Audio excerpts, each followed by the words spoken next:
जय श्री कृष्णा। रमा भक्ति चैनल में आपका स्वागत है। आज कार्तिक मास के 29वें अध्याय की मैं कहानी कह रही हूँ और उसका महात्म्य भी। लेकिन इस सबसे पहले आप मेरे रमा भक्ति चैनल को लाइक करना, सब्सक्राइब करना और शेयर करना। तो शुरू करते हैं 29वां अध्याय। हे नारद जी, आपने कृष्णा और वेणी नदी के तट पर बनिए और कल्हा ने जिस प्रकार मुक्ति पाई, यह सारी कथा हमको सुनाई है। मैंने भली प्रकार सुनी है। हे देव ऋषि, यह काम उन दोनों नदियों के प्रभाव से हुआ था।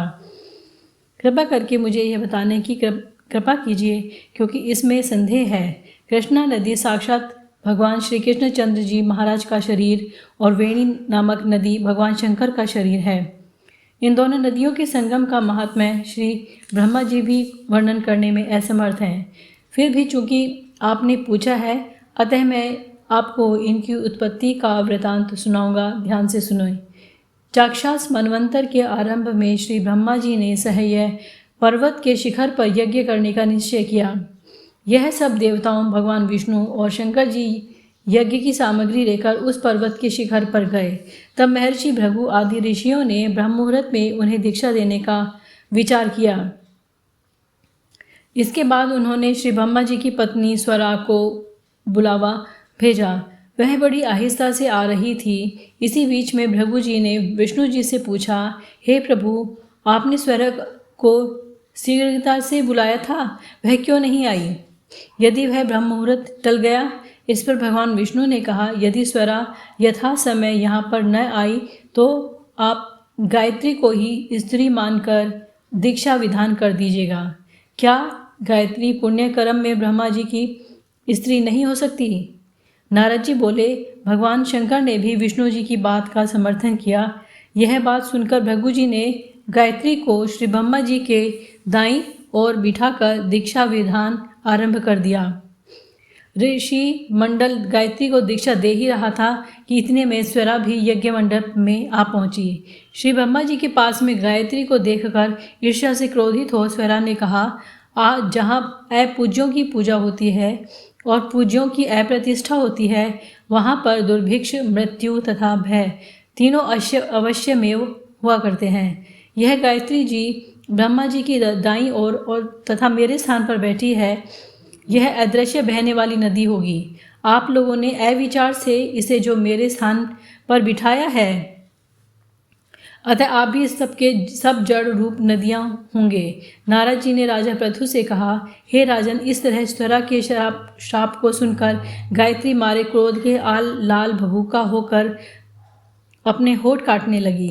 देवताओं के मना करने पर भी उसने उठकर स्वरा को शाप दे डाला। गायत्री ने कहा, ब्रह्मा जी जैसे तुम्हारे पति हैं, वैसे मेरे भी पति हैं। तुमने व्यर्थ ही शाप दिया है, अतः तुम भी नदी हो जाओ। नारद जी ने कहा, तब तो देवताओं में भी खलबली सी मच गई।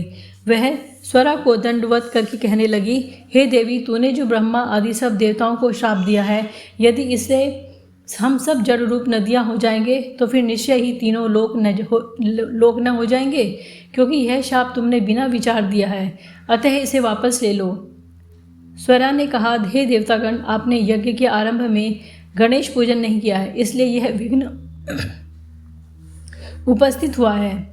मेरा यह शाप कभी खाली नहीं जा सकता, इसलिए आप सब अपने अंगों से जड़ीभूत होकर अश्वमेघ नदियाँ बनोगे। हम दोनों सोते भी अपने अपने अंशों से पश्चिम से बहने वाली नदियाँ बनेंगी। नारद जी ने कहा, राजा पृथु से कहा, स्वरा के यह वचन सुनकर सभी देवता, विष्णु, शंकर आदि अपने अपने अंशों से नदियाँ बन गए। भगवान विष्णु के अंश से कृष्णा, भगवान शंकर के अंश से वेणी तथा ब्रह्मा जी के वंश से कुकुद, मवती व नाम वाली नदियाँ उत्पन्न हो गईं। तब सभी देवताओं ने अपने अंशों को जड़ बनाकर वहीं सहय पर्वत पर फेंक दिया। फिर उन लोगों के अंश लगभग अलग अलग नदियों के रूप में बहने लगे। देवताओं के अंशों से पूर्व वाहिनी तथा उनकी स्त्रियों के अंशों से हजारों की संख्या में पश्चिम वाहिनी नदियाँ उत्पन्न हो गईं। गायत्री और स्वरा दोनों पश्चिम वाहिनी नदियाँ होकर एक साथ बहने लगीं। उन दोनों का नाम सावित्री पड़ा। श्री ब्रह्मा जी ने उस यज्ञ स्थल पर भगवान विष्णु, शंकर जी की स्थापना की। दोनों देवता महाप्रबल तथा अतिबल के नाम से विख्यात हुए। राजन, कृष्णा और वेणी नदी की उत्पत्ति का वर्णन जो मनुष्य सुनेगा उसे दर्शन और स्नान का फल प्राप्त होगा। इस प्रकार यह 29वां अध्याय समाप्त होता है और उसका महात्म्य भी समाप्त होता है। आप इसी तरह से मेरी ये कहानियाँ सुनते रहिए और मेरा चैनल लाइक करते रहिए। Thank you.